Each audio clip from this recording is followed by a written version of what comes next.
कोहरे में कैद रंग।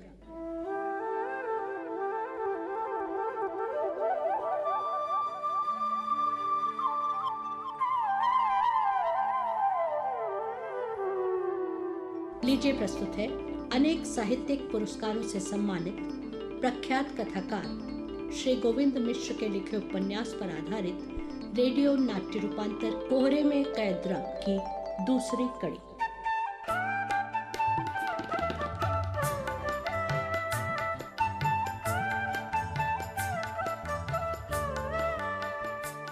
वो सर्दियों के दिन थे और उस दिन मकर संक्रांति थी, जिसे कड़ाके की सर्दियों का अंतिम दिन कहा जाता है। झरनों के रास्तों पर हम बढ़े जा रहे थे। कोहरे का छीना पर्दा पड़ा था। कुंडों में गाढ़ा कोहरा भरा हुआ था। इस पहाड़ी रास्ते के पत्थर नम और गीले नजर आ रहे थे। बच्चों की टोली आगे आगे जा रही थी, जिसमें मैं भी शामिल था। ठीक पीछे औरतों की टोली चल रही थी, गाते हुए, जिसमें मां भी थी। सुबह सुबह कोहरे को फाड़ते हुए चलने में तो मजा आ रहा था, लेकिन अब तालाब के किनारे ठंड के तीर लग रहे थे। घाट पहुंचकर एक कसी हुई खतकाठी की महिला ने हम सब बच्चों को नहलाने के लिए इकट्ठा किया। उन्हें सब मौसी कहा करते थे। वो बस्ती भर की मौसी थी।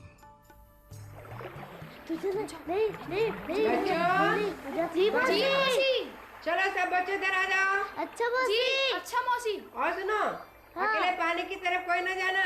जी ठीक है मौसी। चलो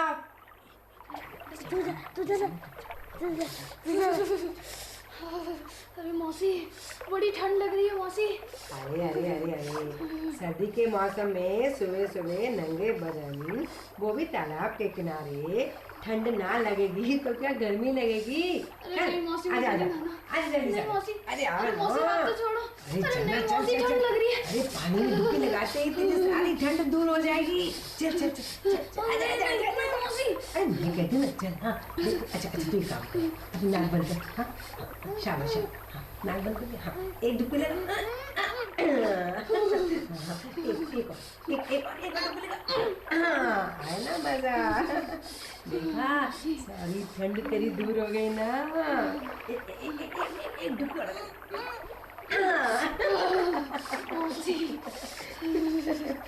जब तक तेरा सिर पानी के अंदर नहीं जाएगा ना, तब तक तेरी ठंड भी नहीं जाएगी, और तब तक मकर संक्रांति का स्नान भी कहाँ होगा रे?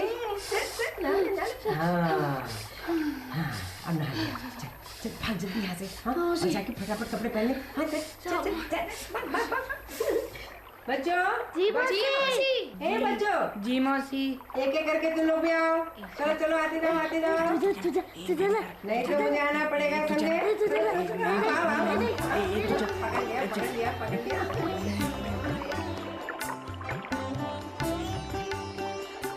जब तक किसी में पूरे ना डूबो, तब तक उसे तुमने खुद में प्रवाहित कहाँ होने दिया। जीवन का मर्म डूबने और डुबो लेने में ही है। मौसी ने सब बच्चों को 3-3 डुबकियां लगवाई। वहां उनके घर का कोई नहीं था। जो भी थे, उन्हें जीवन का पाठ यूं पढ़ा देना अनायास ही, बिना भेदभाव के। मौसी मानो प्रकृति थी।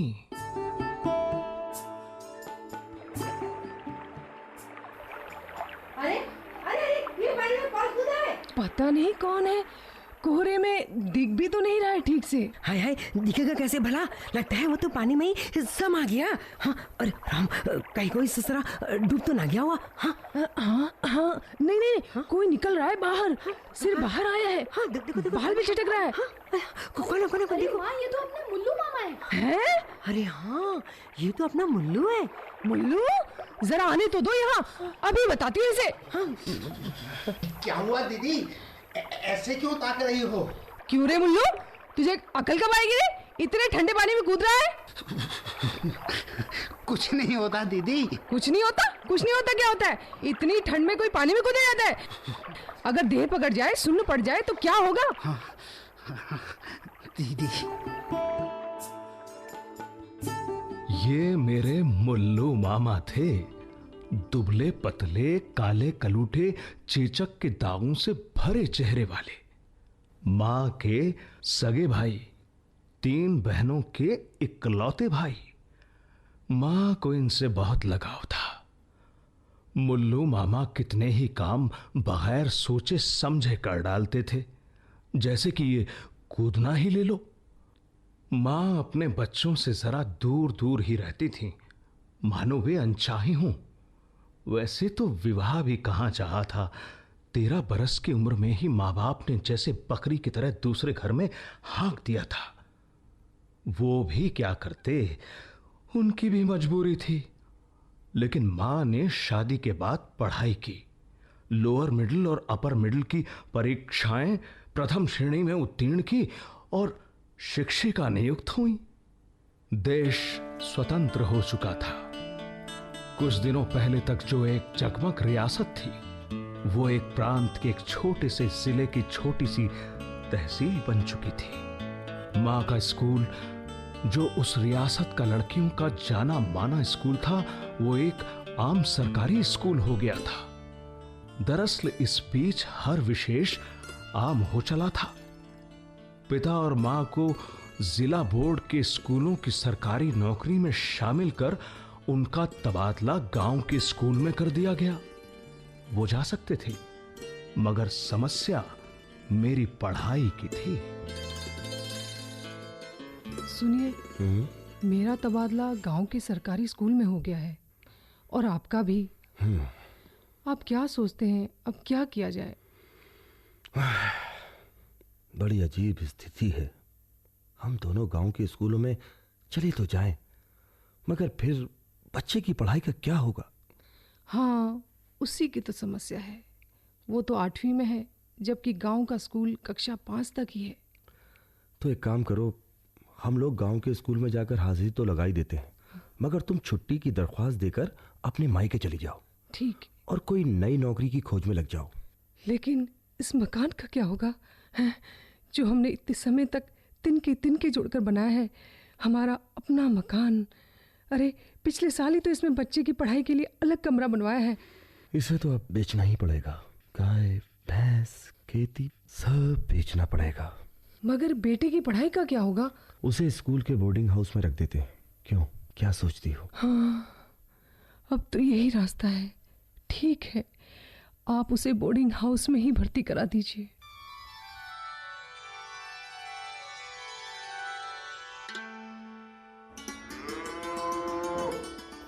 सुनो बेटा। जी पिताजी। ये डिब्बे में मैंने देसी घी के आटे के लड्डू बनाकर रख दिए हैं। इन्हें तुम्हारे बक्से में रख रहा हूँ। जी। बक्से में ताला लगाकर रखना। जी। और जब भूख लगे तो लड्डू निकाल कर खा लेना। जी पिताजी। अच्छा, अब चलो, मैं तुम्हें बोर्डिंग हाउस छोड़ाता हूँ।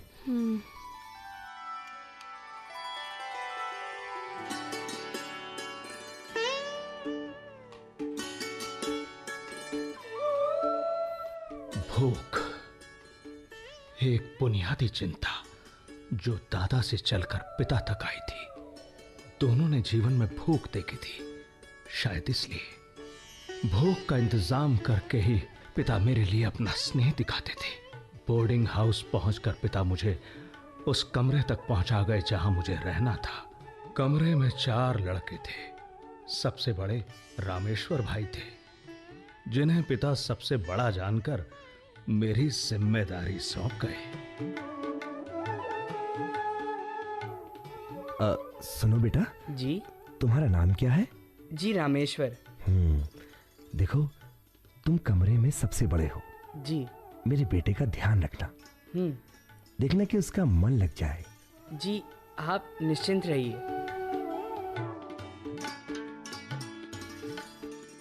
इस बार फिर पिताजी बिना पीछे देखे लौट गए, मुझे बोर्डिंग हाउस छोड़कर। जैसे कि उस दिन गांव से वापस कस्बे के लिए आधे रास्ते तक पहुंचा गए थे। रामेश्वर भाई ने मेरा बहुत ख्याल रखा।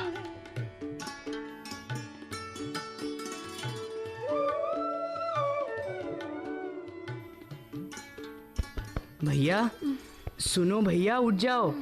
भैया, स्नान के लिए जाना है। और देखो बोर हो रही है। उठो उठो। जी जी उठ रहा हूँ। क्या समय हो रहा है? 4 बजे हैं। रामेश्वर भैया, बाहर तो चांदनी बिखरी हुई है। हाँ हाँ, अब अपना गमछा, कपड़े और लोटा ले लो।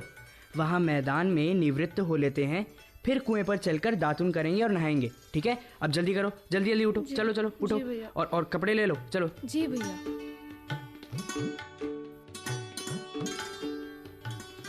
ये लो, मैंने 1 बाल्टी पानी निकाल दिया है। शरीर पर डालते रहना। मैं कुएं से दूसरी बाल्टी खींच रहा हूँ। जी भैया। भैया ये कपड़े भी धो लूं क्या? हाँ हाँ, क्यों नहीं, मुझे भी धोने हैं। ठहरो, मैं कुएं से और पानी निकाल लेता हूँ।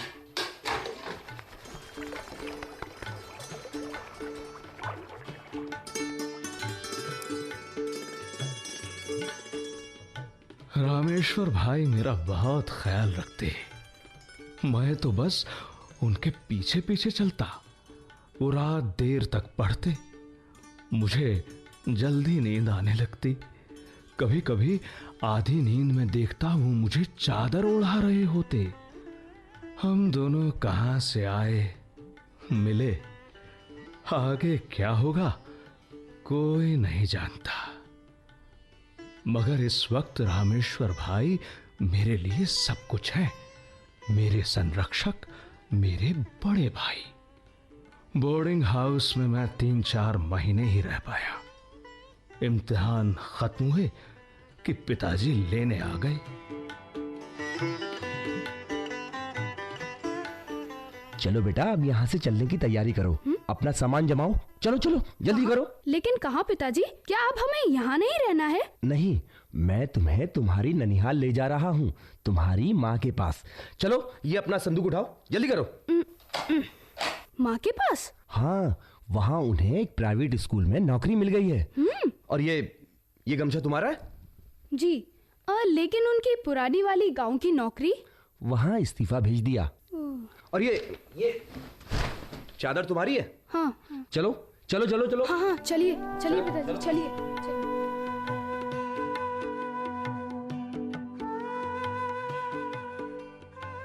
ये वही चादर थी जिसे रामेश्वर भाई सोते वक्त मुझे अच्छे से ओढ़ा दिया करते थे। वो इस समय सामने खामोश बैठे मेरी चारपाई को खाली होता देख रहे थे।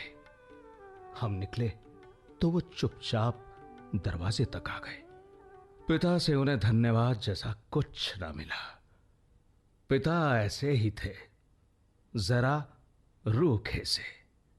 रामेश्वर भाई से जीवन में फिर मिलना नहीं हुआ, लेकिन इतना कम समय साथ रहकर भी कोई किसी के साथ आजीवन रह जाता है। रामेश्वर भाई, तुम जहां भी हो, मेरे भीतर अब भी हो। सड़क से एक छोटी सी सीधी गली फूटती थी जिसमें पत्थर की बड़ी बड़ी चीपें गड़ी हुई थी। गली के छोर पर दाईं तरफ एक बड़ा मंदिर था, वहीं पिछवाड़े की तरफ एक छोटा मंदिर भी था, एक कमरे वाला।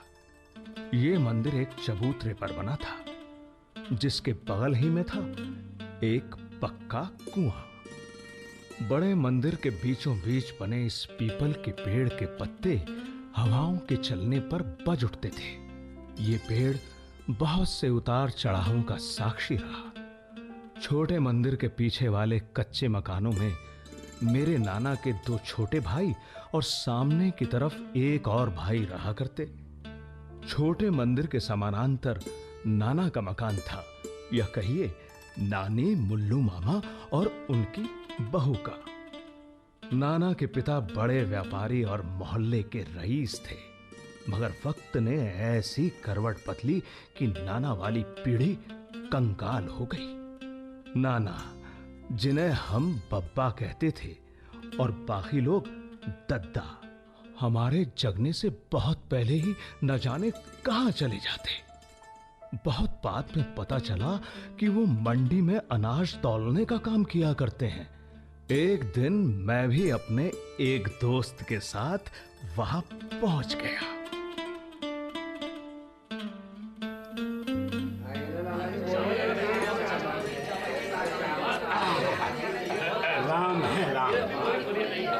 दो है दो, तीन है तीन। अरे देखो बंडी में कितना शोर है। हाँ और वो देखो, वो रहे मेरे बब्बा। अच्छा वो है। हाँ बब्बा बब्बा। और ये लो चार है चार, और ये पांच है पांच, और ये लो छह है छह। बब्बा रुक जाओ, उन्हें काम करने दो। अरे बचुआ, ये ले, अरे वाह ले, तू भी ले बेटा, ले। धन्यवाद। ये है नौ, और ये 10, हाँ 10। ये लो जाओ, 11 है 11। ये क्या पैसे? अरे जाओ बचवा, मजे करो जाओ। धन्यवाद नाना। चलो चलो चलो चलो चलो, ध्यान से जाना। जी जी जी, चलो चलो। जाओ।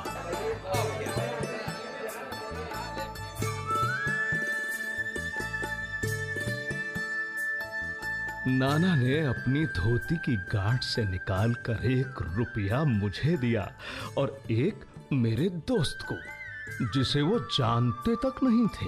तब का 1 रुपया, इतनी बड़ी रकम मुझे जीवन में पहली बार मिली थी। शायद मेरे दोस्त को भी। बहुत खर्चीले थे नाना, पैसे हों तो जो सामने आए उस पर लुटा दें। जब हम बच्चे लोग आए हुए होते तो वो जरूर देविन दरवाजे की मिठाई की दुकान से पेड़ों से भरा दोना लेकर आते। उस वक्त बच्चे अक्सर सोए रहते थे, तो नाना उस दोने को छोटे मंदिर की बाहरी दीवार के किसी आले में रख दिया करते। सुबह जागने पर मुझे वो हरा दोना बहुत आकर्षित करता। मैं आले तक नहीं पहुंच पाता, मगर फिर भी उचकता। मैं सुबह जल्दी जल्दी कुल्ला करके पेड़े खाने के लिए तैयार हो जाता।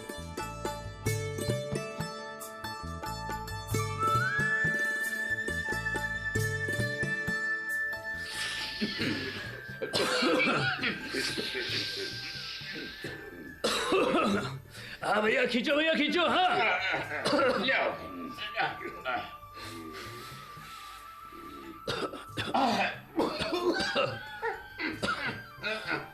लियो भाई।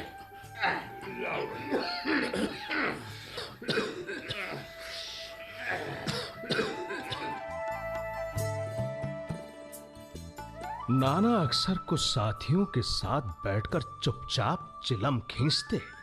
नानी को पता चलता तो आकर खूब करे आती।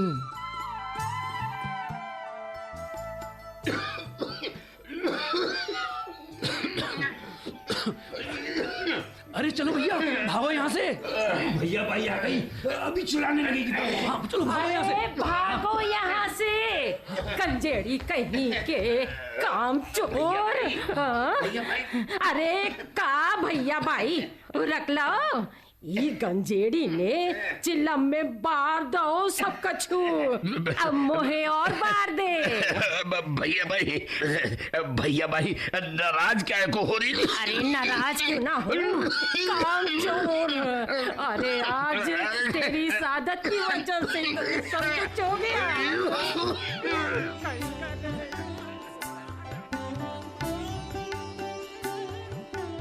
नानी के लताड़ने पर नाना जल्दी जल्दी साफा लपेटकर चोरों की तरह भागते और उन्हें प्यार से भैया भाई कहते। भैया माने बेटा, यानी मेरे मुल्लू मामा। उनकी जो बाई माने माँ थी। जैसे वो कृतज्ञ थे उस औरत के जो इतने रईस घर में ब्याही गई, मगर उनकी नालायकी और बदनसीबी की वजह से उन्हें इतनी तकलीफें उठानी पड़ी, कंगाली देखनी पड़ी। वो तो अपना दुख चिलम के धुएं में उड़ाने की कोशिश कर लेते, मगर भैया बाई सिर्फ सहती सब कुछ, उन्हें भी।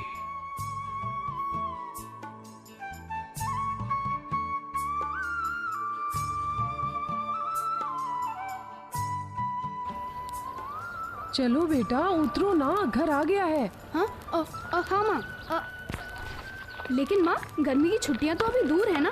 तो फिर हम नाना जी के घर क्यों आए हैं? शांत रहो। ठीक है माँ।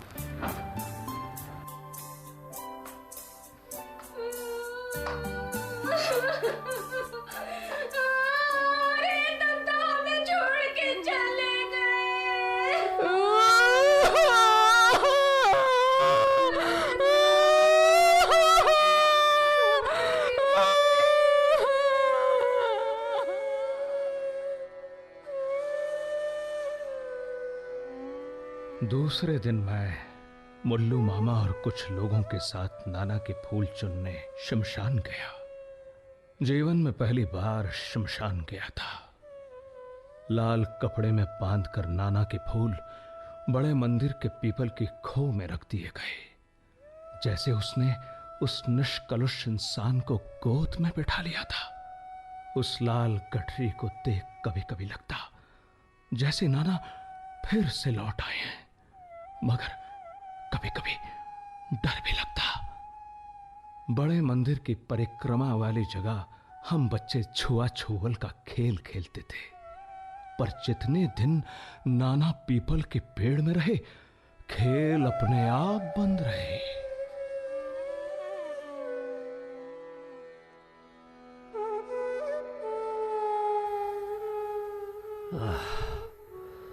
अरे भैया मुल्लू,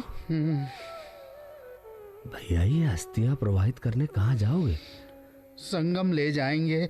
हाँ, ये ठीक रहेगा। क्या उम्र रही होगी दद्दा की? यही कोई 56 बरस। बताओ, बहुत जल्दी हमें छोड़कर चले गए दद्दा। हाँ भैया, बहुत नेक इंसान थे, किसी से बुरा नहीं बोलते थे कभी भी।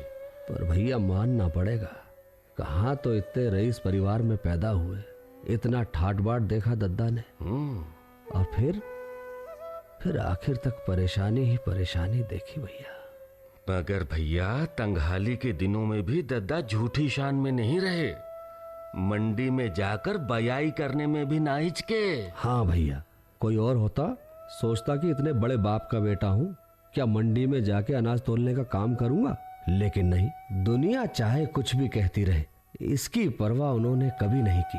ठीक कह रहे हो भैया।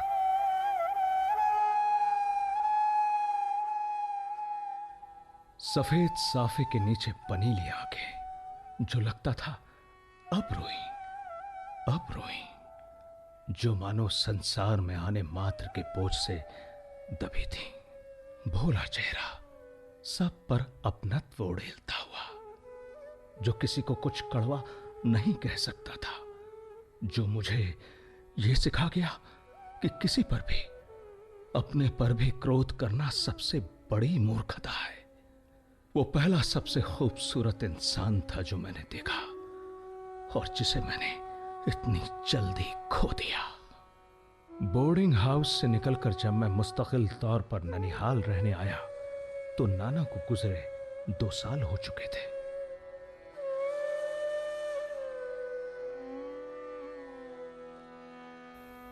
माँ, हाँ, मेरे पढ़ने की जगह यहाँ कौन सी होगी? उस छोटे से मंदिर में। अच्छा? हाँ, मंदिर में ही रहना, पढ़ना और सोना अच्छा है ना? हाँ माँ, बहुत अच्छा है।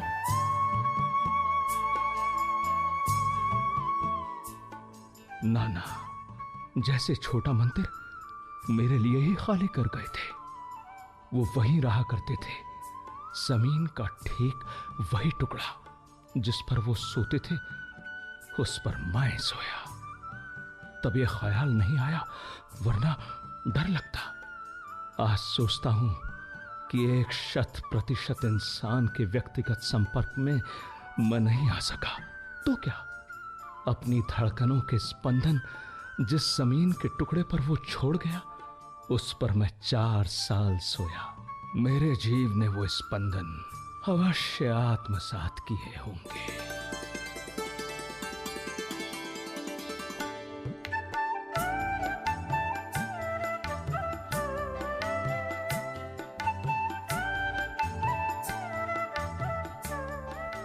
कोहरे में कैद रंग। अभी आप गोविंद मिश्र के लिखे उपन्यास पर आधारित इस रेडियो धारावाहिक की ये दूसरी कड़ी सुन रहे थे। रूपांतरकार थे शरद तिवारी, प्रस्तुतकर्ता सुदर्शन कुमार, निर्देशिका मंजू आलोक, सहयोग मनमोहन जोशी, ध्वनियांकन और मिक्सिंग शरद शर्मा। भाग लेने वाले कलाकार थे शारदा गुप्ता, नीरू अग्रवाल, मंगत राम, पोशिया मुखर्जी, सुनील कुमार लोहिया, अनीता जोशी, आदिल शेख, मनोज बिसारिया, जगदीश दुआ, विद्या भूषण, सिद्धार्थ, देवयानी जोशी, प्रांशु शर्मा, मोहम्मद अनस और मनमोहन जोशी। इस धारावाहिक की अगली कड़ी आप अगले सप्ताह आज ही के दिन इसी समय सुन सकेंगे। ये कार्यक्रम आकाशवाणी के दिल्ली केंद्र पर तैयार किया गया।